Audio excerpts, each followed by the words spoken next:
The chamber was cold. It was always cold in the council hall. The Velhari liked it that way, and after 400 years, everyone else had simply stopped complaining about it. Consul Dren pulled his robe tighter and counted the seats. 10 occupied. 1 empty. The empty seat belonged to Earth's ambassador, Nora Dales. She had not been invited to this session. That single fact told Dren everything he needed to know about how this was going to go before anyone had said a word. High Arbiter Salen stood at the center of the floor. He was tall, even for a Velhari, thin limbs, pale gray skin, eyes that caught the chamber light like polished stone. He held a data pad flat in both hands and spoke in the calm, even tone of someone announcing weather conditions. The proposal before this council, Salen said, is the activation of Containment Protocol 7. The target is the human colony system, with the primary strike directed at their home world, Earth. Nobody in the room reacted. That was the part Dren kept coming back to for a long time afterward. Not one being in that chamber made a sound of surprise. The decision had already been made before the session opened. The session was a formality. A ritual for a conclusion that had been reached quietly, in smaller rooms, over many months.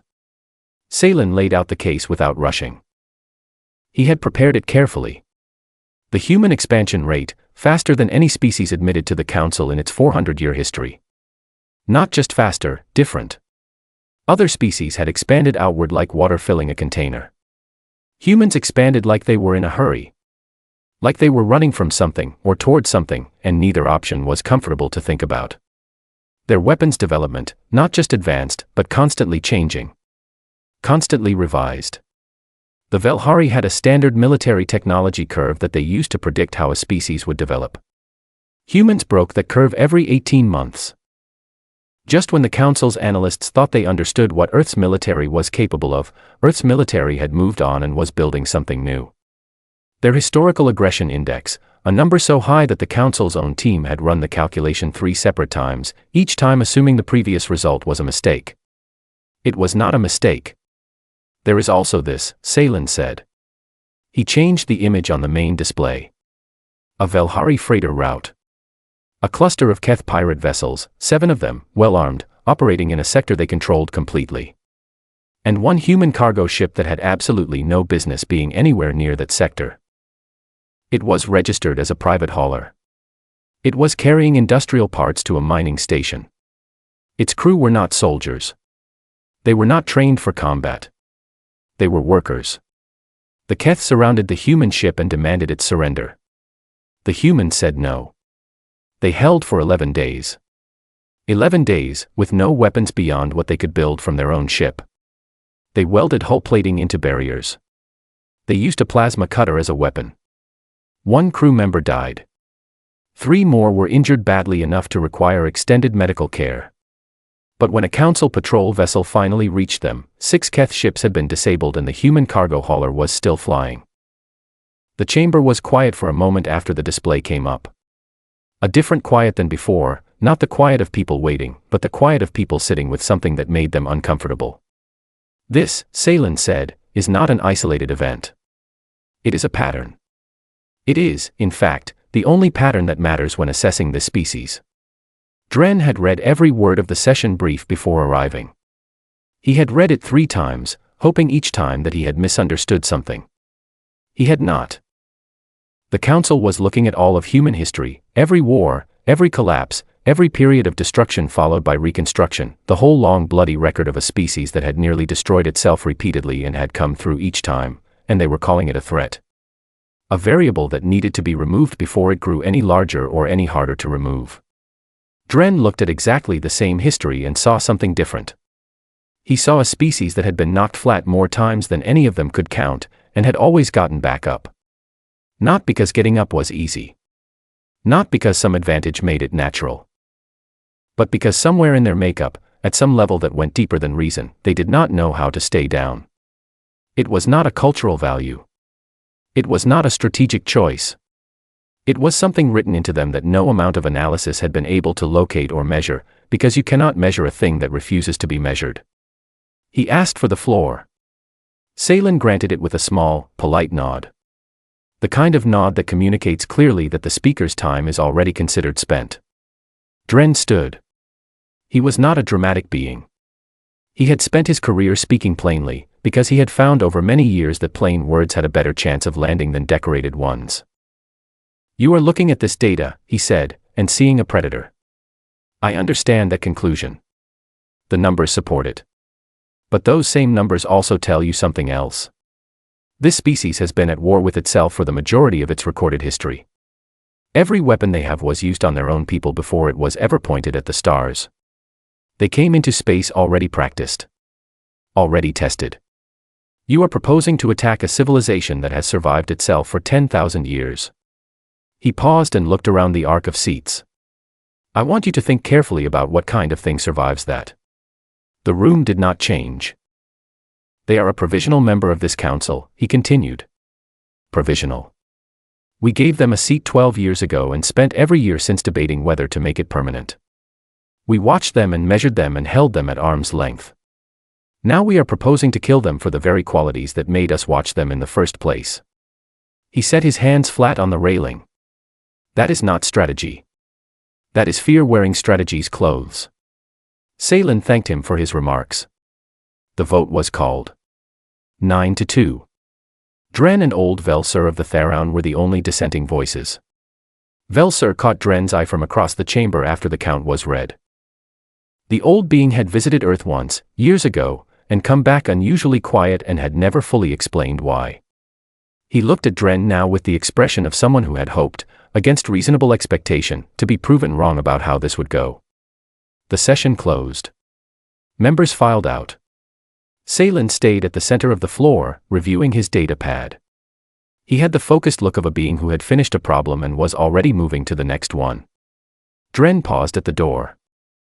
He looked back at the main display, which still showed Earth's outer defensive perimeter, the ring of orbital platforms, the small young fleet sitting in home space, the markers indicating the boundary of what Earth could currently protect. He frowned. The boundary markers were further out than the Council's last survey had shown. Not by a small amount. The difference was meaningful. Defensive perimeters did not expand outward without a reason, and the reason was never decorative. He almost said something. He almost walked back across the chamber and pointed at the display and asked Salen directly when that perimeter had been extended, and what exactly was being held in the space between the old boundary and the new one. Salen tapped something on his pad. The display switched to fleet deployment schedules. Dren left. He walked out onto the Council Station's observation deck and stood in the thin cold air and looked at the stars. Somewhere in that direction, he couldn't point to it exactly, was a small blue world full of people who had no idea that 9 beings in a cold chamber had just decided to end them. He had 2 decisions to make, and not much time. The first was a formal protest through official channels, which would take weeks and change nothing. The second was the kind of decision that ended careers and possibly freedoms, and that he was already, very quietly, beginning to plan. He went back to his quarters. He sat at his private console. He began writing a message in the heaviest encryption he had access to, addressed to one specific human, the woman who had spent 12 years sitting in the room next door, waiting for an invitation that was never going to come through the usual means. He wrote for a long time. Then he deleted most of it. The message, when he finally sent it, was 11 words. He sent it before he could change his mind. Nora Dales read the message twice. She was sitting at the small desk in her quarters on the Council Station when it came through, 0300 hours by Earth Standard Time, which meant she had been asleep for roughly 40 minutes when her personal console lit up and made the sound it reserved for priority-flagged encrypted communications. She sat up. She read it. 11 words. She read it again. Then she picked up her comm unit and called Cole Hartley. Cole answered on the second signal. He sounded fully awake, which told her he hadn't been sleeping either. Cole Hartley, in her experience, slept the way old buildings settled, quietly, lightly, and always with some part of him paying attention to the sounds outside. "We have a problem," she said. "I know," he said. That stopped her. "You know. Owen filed a preliminary alert 6 hours ago. I've been watching to see how it developed." A pause. The sound of him breathing, slow and even. "How bad is the message?" "It's 11 words." The silence on the other end lasted 4 full seconds. "Read them to me." She did. Cole exhaled through his nose, long and controlled, the kind of breath she had learned over years to recognize. It was the sound he made when a situation had moved from concern to confirmed. "Well," he said. "All right then." She waited. "Get yourself on a ship," he said. "Come home. I'll have Owen pull everything he's got." She was already packing before the call ended. Owen Marsh had been awake for 22 hours straight by the time Nora's shuttle broke away from the Council station. He was sitting in the intelligence wing of Earth's Defense Council building in Geneva, in a room that smelled like recycled air and old coffee, with 3 displays running and a folder open on his primary console that he had been building for 8 months. He had named the folder "Told You So." He had given it that name 6 months ago, in a moment of frustrated humor, when his second report had come back acknowledged and filed with no response. He hadn't found it funny since. Funny would have required the folder to be wrong. The folder was not wrong. 8 months of anomalies. Every small change in Council fleet positioning that fell outside normal patrol rotation. Every quiet reallocation of Velhari military assets that made no sense in the context of peacetime operations. Every data point that, on its own, meant almost nothing, and together meant one very specific thing that nobody above Owen had wanted to put in writing. He had put it in writing. 3 times. The first 2 reports had been acknowledged and set aside. The third had produced a meeting that lasted 40 minutes and ended with him being told to continue monitoring. He had continued monitoring. He had continued building the folder. Now the folder was open and he was pulling from it everything that was useful and building a clean summary that other people could read quickly at 0400 hours without needing to understand 8 months of context first. The Earth Defense Council met in emergency session at 0600 hours. Nora joined by secure transmission from her shuttle, her face on a screen at the far end of the room, looking like she hadn't slept properly in several days, which she hadn't. Cole presented the situation in the flat, organized way he presented everything, no drama, no embellishment, the facts in the order that made them easiest to understand. Owen walked them through the fleet movement data and answered questions until there were no more questions. The vote was called. It passed without a single dissenting voice. The fastest emergency consensus in Earth's recorded history. 47 minutes from the opening of the session to the close of the vote. Later, several people who were in the room would note that the speed wasn't a sign of recklessness. It was a sign that everyone present had been carrying the same quiet preparation for a long time and was simply relieved to stop carrying it quietly. Dante Cruz received his notification in Sector 7 at 0312 hours. He was in the command center of his patrol station, sitting with his feet up on the console edge and a cold coffee in one hand, looking at a tactical display that had been showing him numbers he found increasingly interesting for most of the past day. When the alert came through, he set the coffee down. He put his feet on the floor. He looked at the display for a moment. Then he laughed. It was not a comfortable laugh. It was the short, releasing sound he always made right before a fight, like pressure dropping before a storm. The 2 officers closest to him straightened in their seats without being asked. They had learned what the laugh meant.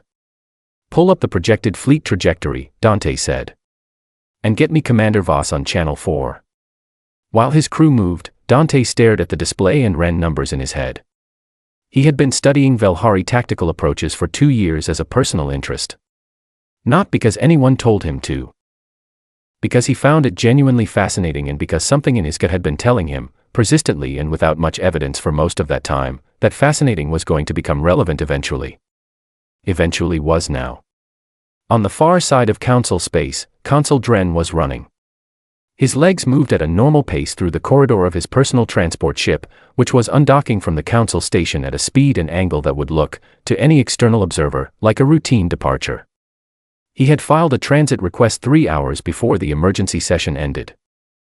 Filed it calmly, through normal channels, with a cover reason that was technically true in the way that carefully selected truths can cover much larger realities. What the transit request did not mention was that he was not planning to return.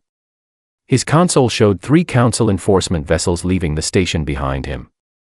They had not signaled him yet. They would. He had perhaps 2 hours before his heading became obviously wrong and the signals became insistent.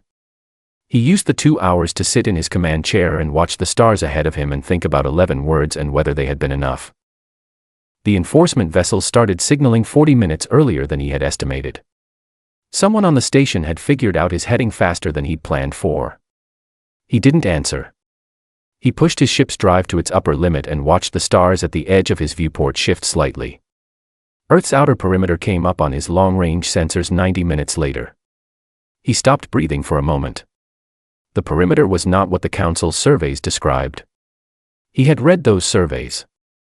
He had read them twice after the vote, looking for the gaps in the Council's intelligence, and he had found some, but not enough to prepare him for what his sensors were showing him now. The number of ships holding that boundary was significantly larger than any report had suggested Earth could field at its outer edge. They were running dark, minimally missions, positioned in a pattern that looked, at first scan, like a routine defensive spread. It was not a routine defensive spread. Dren had spent his career reading military briefings and sitting through threat assessments and absorbing, over many years, enough tactical information to know a wall when he saw one. These ships were not waiting to be defended. They were waiting for instruction. There was a difference. One was a posture. The other was a held position, a coiled thing, ready in a way that looked like stillness but wasn't. The 3 enforcement vessels behind him reached the perimeter first. They stopped transmitting within 4 minutes. Dren's ship was guided through without a single weapon fired. A human voice came over his comm, professional, unhurried, carrying the particular accent of Earth's southern region, and told him that a docking bay had been prepared and that Admiral Hartley would receive him when he was ready. The ship touched down. He sat still in the command seat for a moment after the engines cut. He had been afraid during various parts of the last several hours, of being caught, of being stopped, of the message having arrived too late or not at all. He was not afraid now. What he felt instead was harder to name. The particular quiet that comes after doing the most important thing you will ever do, when the doing is finished and all that is left is to find out whether it was enough. The docking bay door opened. A woman was waiting. She was not tall. She had the look of someone who had been awake too long and was managing it through practice rather than comfort. She looked at him with the kind of recognition that comes from knowing a person only through their actions, and then finally seeing their face. "Consul," Nora Dales said. "Thank you for coming." "Ambassador," Dren said. "I am sorry it took this long." She nodded once, and turned, and he followed her inside. Behind him, through the small viewport in the docking bay wall, the outer perimeter held its line in the dark, patient, quiet, and far larger than anyone on the other side of it was expecting. The Earth Defense Fleet did not scramble. Anyone expecting chaos would have been confused by what they found instead. The command centers were busy, channels full, people moving fast, voices clipped and purposeful, but none of it had the stumbling, electric quality of surprise. It had the quality of something being finally started that had been made ready for a long time. Like a door being opened that had been standing closed for months, not because it was locked, but because the moment hadn't come yet. Cole Hartley stood at the center of the Strategic Command floor in Geneva and watched the deployment map update in real time. Ships were moving. Not toward Earth's orbital grid to wait for what was coming. Away from Earth. Forward. Past the outer perimeter and into the space beyond it. The idea had a name in Earth's military planning documents. It was called a forward intercept. The principle was not complicated. If someone is coming to your house, do not wait on your porch. Meet them at the end of the street. Meet them so far from your house that by the time they understand where they are, the street is already behind them and there is nothing in front of them but you. The Council's intelligence on Earth's fleet position was 8 months old. Cole knew this because Owen had confirmed it when he traced the Council's last active survey of Earth's defensive layout. 8 months ago, Earth's forward deployment capacity had been modest. Enough to suggest a defensive posture, not enough to raise any flags in a threat analysis. It had not stayed modest. Cole had spent those 8 months doing something that looked, in any individual report, like routine maintenance. Ships moved. Patrol rotations shifted. New stations appeared in budget documents under descriptions like Research Support Facility and Long Range Relay Post. The kind of changes that were too small to alarm anyone looking at a single month's activity and too significant, cumulatively, for anyone looking at 8 months of it to miss. Nobody on the Council had looked at 8 months of it. He looked at the map now and saw the result. The human fleet was running dark in the space between two unremarkable star systems, sitting 19 hours ahead of the Council fleet's projected route, engines at minimum, weapons cold, emitting almost nothing. From the outside, that stretch of space looked empty. It was not empty. Owen, Cole said without turning around. Sir. Council fleet status. Holding course. No speed change. Long-range scans active but directed at Earth's orbital grid. They're watching the porch, Cole said. Yes, sir. Cole looked at the map for a moment longer. Then he went to get coffee, because there were still 11 hours before anything happened, and he had learned over a long career that standing in front of a display for 11 hours is not the same thing as being ready. Being ready was already done. The display just confirmed it. Vera Okafor had not slept in 26 hours. She was not particularly bothered by this. Sleep was something that happened between the interesting parts, and the last 26 hours had been relentlessly interesting. EDS Ironclad was her ship. Not officially it belonged to Earth's defense fleet, and she was its chief engineer, which meant she was responsible for every system that kept it flying and personally accountable if any of those systems decided to stop. But in any real sense, the ship was hers. She knew its sounds. She knew the difference between the vibration in the port corridor that meant the heat exchanger needed calibration and the vibration that meant something was actually wrong. She knew this ship the way you know a person you have lived alongside for a long time, not perfectly, but honestly. She ran her pre-deployment checklist at 0500 hours. She found 3 things that should not have been wrong. She fixed them in 11 minutes, which was fast but not reckless. Then she found a 4th thing. It was in the drive coupling. Specifically in the secondary bypass junction of the port drive coupling, a component so far down the standard maintenance priority list that it rarely got physical attention because the automated diagnostic system almost never flagged it. The automated system had not flagged it this time either.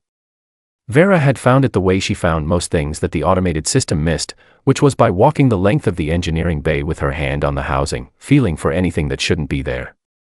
The vibration in the coupling housing was subtle. Easy to dismiss. Not the kind of thing that would affect normal operations or even moderately demanding ones. She thought about what high-load combat maneuvering against a Council fleet actually meant in terms of drive stress. She thought about the bypass junction carrying that load. She thought about the specific way that component would fail if it gave out at the wrong moment. She sat with this for a moment. Her coffee was going cold on the workbench beside her. She fixed the coupling. It took 40 minutes, and she was not fast about it, because fast and correct are not always the same thing, and in this case correct was the one that mattered. She used a modification she had worked out on her own 2 years ago, not the standard repair method, but a rerouting approach she had developed during a long argument with another engineer over drinks, one of those arguments that started as theory and ended with someone actually drawing schematics on a napkin. When she was done, she picked up her coffee. It was completely cold. She drank it anyway and went back to the bridge. Dante Cruz spent the 11 hours before contact running scenarios in his head. He did this the way some people ran arithmetic, not as a conscious effort, more as a background process that kept running while the rest of him did other things. While he briefed his officers. While he reviewed fleet positioning. While he ate what passed for breakfast at 0400 hours in a Sector 7 command center. Some part of him was running Velhari tactical approaches against Earth's current formation and counting the moves. The Velhari liked the trivector compression.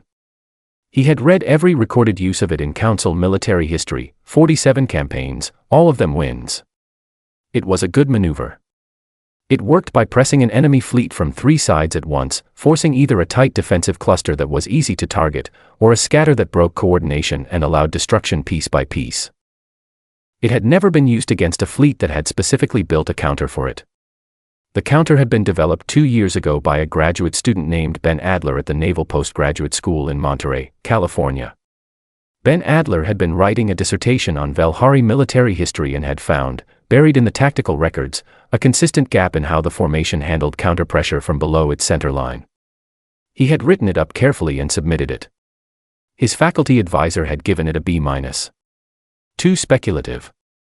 Earth's Defense Planning Office had requested a meeting with Ben Adler within 3 weeks of the paper being filed in the military academic database.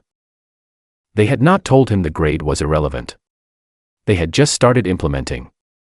Cole's message went out at 1,200 hours on an open channel.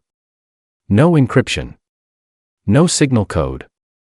Anyone with a receiver in range could hear it. His voice was the same temperature it always was, even, unhurried, the tone of a man discussing a moderately complicated logistics problem. You had our location, he said. You had our sensor data. You had 12 years of watching every move we made. What you didn't have was our history. I'm giving you 30 minutes to think about what that means. Then we're going to have a conversation that should have happened a long time ago. He closed the channel.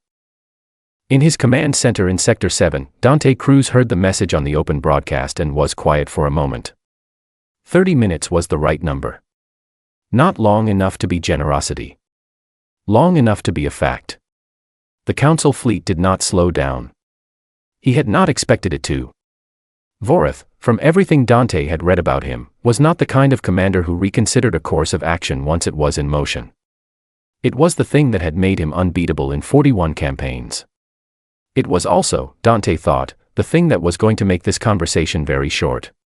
He stopped running scenarios. The 30 minutes ended. He opened the command channel and spoke 2 words. Go active. In the dark space between 2 unremarkable star systems, every ship in the human forward fleet came online at once. Drives lit. Weapons armed. Targeting systems opened. Shields came up with the deep, resonant hum that Vera Okafor, on the bridge of the Ironclad, always privately felt in her back teeth. The held breath became something else entirely. On the Council fleet's long-range displays, the empty space ahead of them was suddenly, completely, full. Vorath had 30 seconds to look at what he was looking at before the engagement began. Later, in his command logs, he would record that he used those 30 seconds to count the human ships and compare the number to the intelligence estimate he had been given. The intelligence estimate was wrong by a factor that, in his experience, should not have been possible. He ordered the advance anyway. Cole, watching the Council fleet's response on the display in Geneva, said nothing. He set his coffee cup down on the console beside him. He watched the tactical map update as the distance between the 2 fleets closed. He had built this moment over 8 months of small, patient, unglamorous work. There was no drama in it now that it was here. There was only the map, and the distance closing, and the very clear sense that what happened next had already been decided, not in the next few hours, but in all the years of preparation that had made the next few hours possible. He folded his hands behind his back. He watched the map. The Council fleet commander's name was Vorath, and he had never lost a campaign. He was aware of this fact the way people are aware of things that have defined them for so long that they have stopped asking whether the definition still fits. 41 engagements. 41 victories. The record was not simply history. It was the foundation of every decision he made in combat, the deep, settled confidence that he knew how fights worked because every fight he had ever been in had confirmed it. He looked at his display as the human fleet came online and he felt something move through him that was not quite fear. More like the feeling of stepping onto ground you were certain was solid and noticing, too late, that it had shifted slightly under your foot. There were more ships than the intelligence said there should be. They were positioned further forward than any intelligence report had predicted. The configuration they were holding was not one his tactical system had a ready classification for. He had 15 seconds before the window for his opening move closed. He ordered the trivector compression. In Sector 7's command center, Dante Cruz watched the Council fleet begin to reorganize on his display and exhaled once through his nose. He had been right. He opened the command channel. Execute counter delta, he said. All wings. The human fleet moved. It did not bunch up into a defensive cluster, which is what the trivector compression was built to produce. It opened instead, outward and forward at once, each wing of ships moving to a specific position that had been calculated in advance and practiced until the pilots could reach it without thinking. The movement looked loose from the outside. It was not loose. Every ship ended up exactly where it needed to be. The Council's left flank found itself flanked. 11 minutes into the engagement, 6 ships on the Council's left formation were disabled. 2 more were pulling back out of their positions. The center of the Council fleet was still pushing forward, driving toward what it expected to be Earth's primary defensive line, not realizing that the human ships directly ahead of it were not the main force at all. They were the front edge of a pocket.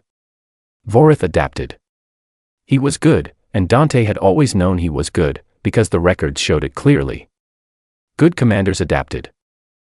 Vorith pulled his center back, rotated his heavier ships into a spread that closed the most obvious gap, and executed a comms blackout, a jammer pulse designed to cut the human fleet's coordination network and leave every human ship operating without a shared picture. It worked. For 4 minutes, Earth's fleet lost its central command link. Dante's command center went dark on the shared tactical display. Every ship was on its own, no coordinated instruction, no updated picture from the broader engagement. Vorith pushed forward into what he expected to be a disorganized scatter. What he encountered in those 4 minutes was the strangest tactical experience of his military career. The human ships did not scatter. They did not hold a rigid line either, because a rigid line required coordination they no longer had. They did something that his tactical system spent the rest of the engagement trying to classify and never fully managed to. Each ship moved independently, each captain making individual decisions based on what they could see from their own position. Those decisions should not have fit together. Individual decisions made in isolation, without shared information, without central instruction, should have produced a broken and exploitable mess. They fit together anyway. Not perfectly. Not smoothly. But in a way that was harder to counter than perfection, because it could not be predicted. Every time Vorith's analysis identified a pattern and moved to exploit it, the pattern had already shifted. One of his senior officers said, standing beside him and watching the display, that it looked like something alive. There was no word in the Council's tactical literature for what Vorith was observing, because the Council's tactical literature had been written by species that had not spent 10,000 years fighting each other in every possible configuration and terrain and condition. Species that had not learned, at some level deeper than training, how to function in disorder, not by eliminating it, but by moving inside it like it was a familiar room. The 4 minutes ended. Earth's comms came back online.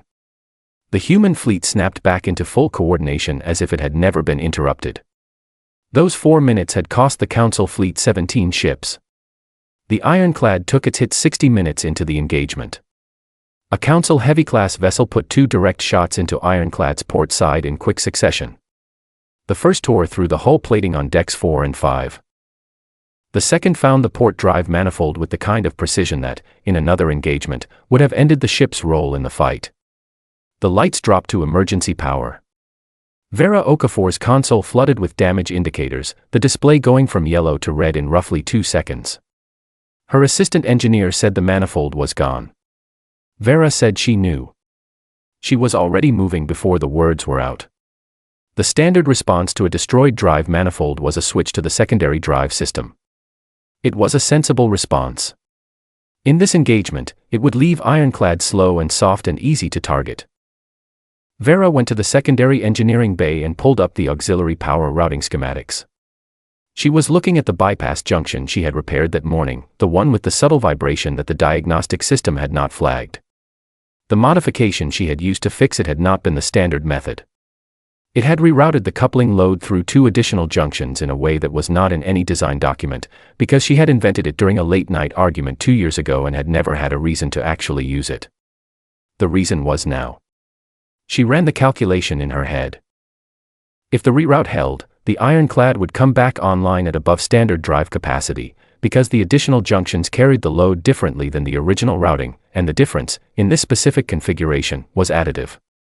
If the reroute did not hold, she was going to have approximately 1 second to feel bad about it before the ship became debris. She executed the reroute. The Ironclad came back hard. Faster than before the hit, pushing at 108% of standard drive capacity, turning back into the engagement with an energy that had not been there 10 minutes earlier. Vorith's tactical system flagged it as a sensor error and moved on. Dante, watching from his command center, said nothing. He updated his tactical picture and slotted the Ironclad into the next attack sequence. By the end of the 3rd hour, the math had moved completely out of Vorith's reach. The Council fleet had lost more than 40% of its operational ships, most of them not destroyed, but disabled, boarded, or standing down. Human boarding crews moved through captured vessels quickly and professionally, securing control with minimum additional damage. Medical teams followed. The council officers who had been taken reported, in various states of disbelief, that they were being treated correctly. Not warmly. Not with any particular sentiment. But correctly, no rough handling beyond what was necessary, no threats, no degradation. And everyone, without exception, was given water. The water kept appearing in the after-action reports. Officers from 6 different vessel types all mentioned it independently. Nobody had a full explanation for why it made such an impression. It was water. It was a small thing. But small things, delivered at the right moment, tend to carry a weight that larger things don't. Vorith, watching his fleet come apart around him, made his final decision. He could not win. He knew that now without any room for a different reading. But he could drive forward. He could push the remaining ships toward Earth itself and force the humans to fight defensively in their own system. It would cost them something. It would mean the campaign had not simply failed, it had extracted a price. That was the only outcome still available to him, and he took it. He ordered the advance toward Earth. Cole, watching the move on the display in Geneva, was quiet for a moment. He had expected it. He had, in fact, planned for it specifically, had kept 2 full squadrons out of the forward engagement entirely and had positioned them around Earth's second moon 11 hours ago for exactly this reason. He exhaled through his nose. Dante, receiving the same tactical update in Sector 7, stopped laughing. He had not been laughing for some time, but this was the moment where the last trace of lightness left his face and what remained was simply clarity, the particular focus that came when all the thinking was done and what was left was just the thing itself. The trap around Earth's second moon closed in 8 minutes. Vorith's ship was the last one taken. It was disabled completely, every system shut down or cut off, but intact. Deliberately. Cole had wanted it intact. When the human boarding crew cycled through the airlock, Vorith was standing in his command center with his officers in a close group, prepared for whatever came next. He had a very unclear idea of what that was. The Council's records on human treatment of defeated commanders were not thorough. The boarding crew brought him a chair. They gave him water. They told him, in a voice that carried no meanness, that Admiral Hartley would like to speak with him. Vorith sat. He had commanded fleets for 30 years. He had walked into 41 engagements knowing exactly how they were going to end. He sat in the chair and held the water and looked at the human soldiers standing at a respectful distance around him, and he tried to locate the moment where his plan had stopped working. He could not find it. Because there was no such moment. It had never worked. From the first second his fleet dropped out of transit and found a human fleet already waiting in the dark, he had been inside something that was already finished.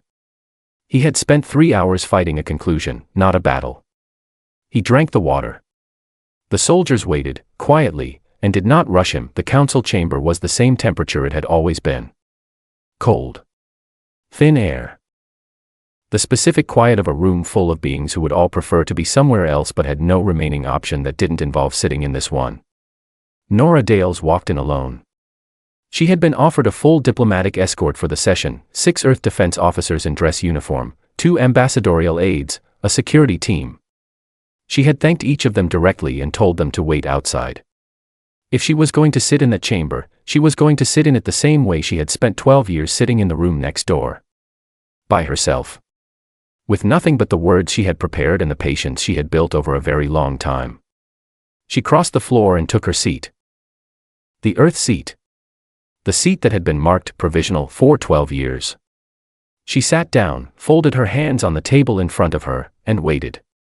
The other council members came in. Some of them looked at her immediately. Others looked at the middle distance, or their data pads, or the far wall. Salen entered last, unhurried, and took his position at the center of the arc. He set his data pad flat on the table in front of him and looked at her. She looked back.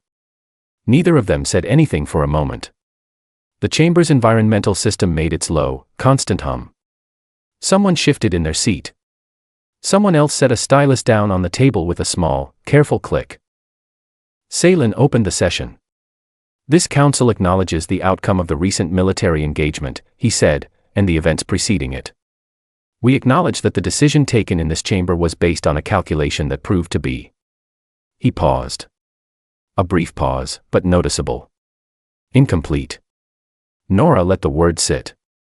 She let it sit for a long time. Long enough that the silence filled the room and started to have weight. Long enough that 2 council members shifted in their seats and one examined something on his datapad with far more attention than it deserved. Long enough that Saylin's expression, which was always controlled, made the small change that told her the silence had landed. Then she said, quietly, "You watched us for 12 years. You had our expansion data. Our weapons programs. Our fleet development. Everything. And you still didn't understand us." She was not angry when she said it. She had expected to be. She had prepared for anger during the 3-day transit to the council station, had run versions of this conversation in her head, tried different approaches, different temperatures. Firm. Cold. Precise. In the end, sitting in the actual chamber with the actual people, the anger had gone somewhere else and what was left was something closer to fatigue. The kind you carry after holding something heavy for a very long time and finally being allowed to set it down. "That is not an incomplete calculation," she said. "That is a choice. You chose to see what you wanted to see. And then you went to war with what you were actually looking at." No one answered. The room held it. Consul Dren sat at the far end of the arc. He had been reinstated by the terms of the preliminary agreement that had made this session possible at all. He did not look vindicated. He looked like a person who had been right about something terrible and had found, as people often do in that situation, no satisfaction in it whatsoever. Saylin said, with the careful precision of someone measuring each word before releasing it, "What does Earth want?" Nora unfolded her hands. "Full membership," she said. "Not provisional. Permanent, with the full representation and standing that designation carries." She looked at him directly. Consul Dren's actions formally commended in the record of this session, as an example of a council member acting in accordance with the council's own founding principles when no one else would. She looked around the arc slowly, taking in each face. And a full review of every species currently held under containment protocol, conducted with Earth as a permanent member of the oversight panel. The room shifted again. She could feel it, the particular texture of people who had prepared themselves for demands about territory, or military concession, or the kind of power that announced itself loudly. Being presented instead with something they had no ready framework for. Something that looked, to people accustomed to thinking about strength as the accumulation of advantage, like an error in thinking. Old Velsur, at the far edge of the arc, said simply, "Why?" Not a challenge. A genuine question. The voice of a being who had visited Earth once and come back quieter than he had left, and who was still, after all these years, working out what he had seen there. Nora looked at him. She thought about a public defender's office in Cleveland, Ohio. About a specific kind of chair across a specific kind of table. About 12 years of practice sitting in rooms that had already decided something and finding words that could still change what those rooms decided. "Because we know what it is to be on the wrong side of someone else's decision about what you are," she said. "We have spent most of our history in that position. We know what it costs." She held Velsur's gaze.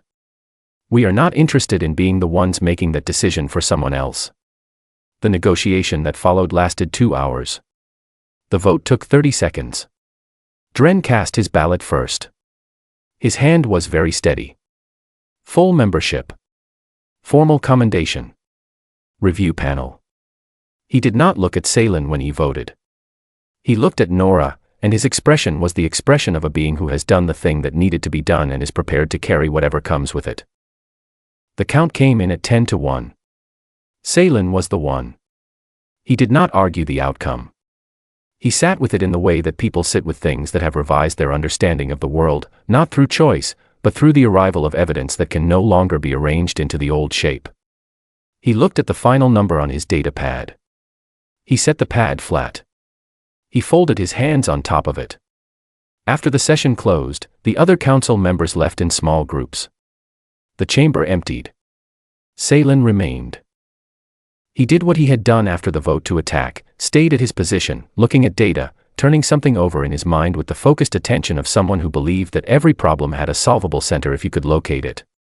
Nora paused at the door. She had a sentence. She could feel it, the shape of something that might be useful to say, something that might reach him. She had a gift for that. It was the gift she had built her entire career on. She left without saying it. Some things took longer than a sentence. Some things took the kind of time that no single conversation could shorten, and she had spent enough years in enough rooms to know the difference between a moment that was ready for words and one that wasn't. The shuttle back to Earth took 3 days. She slept through most of the second day. Deep, uninterrupted sleep that she hadn't managed in 2 weeks. When she woke, she lay in the dark of her cabin and looked at the ceiling and let her mind go to nothing particular for a while. No preparation. No scenarios. No next conversation to rehearse. Just the hum of the ship's drive and the dark outside the porthole and the feeling of something that had been held tight for a very long time finally releasing its grip. In Sector 7, at 0700 hours, a notification appeared on Dante Cruz's console. Earth, permanent member of the Galactic Council. Full standing. Effective immediately. He read it once. He read it again. Then he leaned back in his chair and looked out the viewport at the spread of stars in front of him, cold and quiet and enormous, all that dark space full of other civilizations and other lives and all the complicated, unfinished business of a galaxy that had just learned something significant about the species from the small blue world that had been, for 12 years, kept it provisional. Permanent. He thought about that word for a moment. About what it had taken to get to it. About Cole's voice on an open channel, even and unhurried, giving a fleet that was coming to end them 30 minutes to reconsider. About Vera bringing a ship back from dead in space through a modification she had invented in an argument over drinks. About Dren, sitting in his quarters on a council station, writing and deleting and writing 11 words and then sending them before he could change his mind. Dante Cruz laughed. Not the short, pressure-releasing sound from before a fight. Not the laugh that made his crew straighten in their seats. A different laugh entirely, loose and unhurried, with nothing underneath it except the plain fact that sometimes, after everything, things worked out. And it was all right to acknowledge that directly, without turning it into anything larger than it was. He picked up his coffee from the console edge. It had gone completely cold. He had forgotten it was there. He drank it anyway, and looked out at the stars, and the Sector 7 patrol continued its quiet rotation around a boundary that was no longer a provisional line drawn around a species on probation, but the outer edge of a full and permanent member of everything that came next.